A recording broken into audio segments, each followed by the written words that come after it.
Welcome to viral comedy 3.0. మరి గత 5 ఎపిసోడ్ల నుండి రష్మికను ఎత్తికెళ్లిన అఘోరి తప్పించుకు తిరుగుతున్నాడు. బాలయ్య బాబు, అల్లు అర్జున్, కృష్ణ, ప్రభాస్ లాస్ట్ ఎపిసోడ్ లో రీసెంట్ గా మనం చూసాం. ప్రపంచ యాత్రికుడి నుండి కూడా అఘోరి త్రుటిలో తప్పించుకున్నాడు.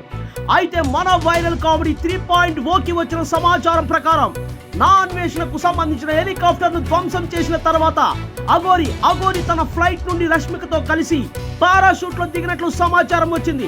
అయితే ఆ పారాషూట్ గుడివాడ బోర్డర్ కి తాకినట్టు తెలుస్తోంది. గుడివాడ అనగానే మనకి గుర్తొచ్చే పేరు కొడాలి నాని. అయితే గుడివాడకు సంబంధించిన విజువల్స్ అన్ని కూడా ఎక్స్క్లూజివ్ గా మన వైరల్ కామెడీ 3.0 ప్రేక్షకుల కోసం సిద్ధంగా ఉన్నాయి. అక్కడ ఏం జరగబోతోంది అనే ఉత్కంఠ సర్వత్రా నెలకొంది. Over to Gudivada.